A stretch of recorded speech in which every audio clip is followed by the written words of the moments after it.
आता कपाळच मोठं असेल तर आपण ते छोटं करू शकत नाही, पण त्याला आकर्षक अशा हेअरस्टाईल करून आपण ते अगदी सहजपणे लपवू शकतो।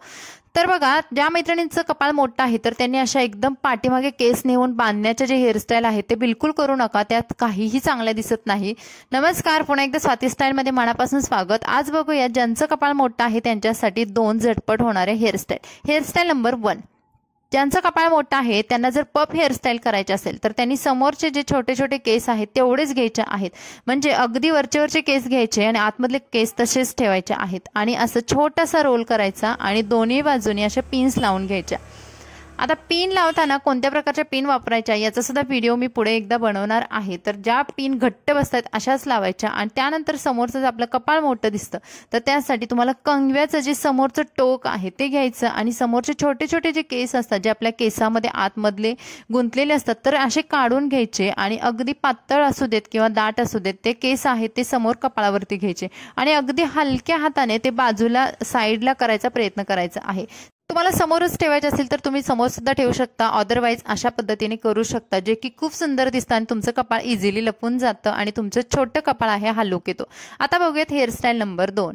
आता यासाठी तुम्हाला काय करायचं आहे, साइड पार्टिशन करायचं आहे। आता जेव्हा कपाळ मोठं असतं त्यांना साइड पार्टिशनचे हेअरस्टाईल खूप सुंदर दिसतात, त्यामुळे तुमचं कपाळ अर्ध्या प्रमाणात झाकलं जातं आणि कपाळ छोटं सुद्धा दिसतं। आता बघा, अशा पद्धतीने मी एका साईडवरून साइड पार्टिशन केलं आणि बाकीचे जे केस आहेत ते सगळे गोळा केलेले आहेत। म्हणजे एका साईडला जे माझ्या उजव्या हाताला जे साईडचे केस आहेत ते घेतले आणि बाकीचे जे पाठीमागचे केस आणि डाव्या साईडचे केस सर्व केस बांधून घेतले। जर तुम्हाला डेली यूजसाठी जर हेअरस्टाईल करायची असेल किंवा पार्टी वेअरसाठी करायचे आहे की जे केस बांधायचे आहेत तुम्हाला, अशा वेळेस तुम्ही पाठीमागे असे केस न्या आणि छान असे रोल करून मी व्हिडिओमध्ये दाखवल्याप्रमाणे असा तुम्हाला छोटासा जुडा बांधून घ्यायचा आहे। आता हा जुडा अगदी टाईट बसतो, तरी तुम्हाला जर सिक्युअर वाटत नसेल तर तुम्ही इथे पिन सुद्धा लावू शकता। आता बघा, वरच्या साईडला एक पिन लावली आणि खालच्या साईडला सुद्धा मी एक पिन लावून घेतली। इथे यू पिन्स वापरलेले आहे, तुम्ही नॉर्मल साध्या पिन सुद्धा वापरू शकता।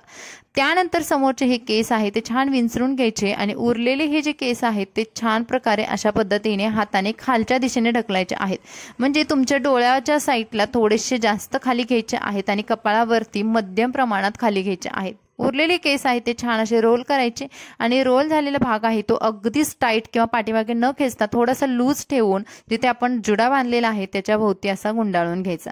बघा, आता मी असे जे माझे केस थोडेसे मोठे आहेत तर मी ते जिथेपर्यंत पोहोचते तिथेपर्यंत आपल्याला हा रोल करून घ्यायचा आणि त्याच्या एंडला असं पिन लावून घ्यायचे। ते एकच पिन वापरलेले आहे आणि पाठीमागून सुद्धा आपला जुडा आहे तो सिक्युअर होतो। जर तुम्ही पार्टीसाठी करत असाल तर तुम्हाला ब्रॉच वापरायचा आहे आणि डेली यूजसाठी काहीच वापरायची गरज नाही आणि समोरून तुम्ही बघाल आपलं कपाळ सुद्धा छोटं दिसतं। तर मैत्रिणी, व्हिडिओ आवडला तर लाईक करा, चॅनलला सबस्क्राईब करा। भेटून नवीन व्हिडिओमध्ये, बाय बाय।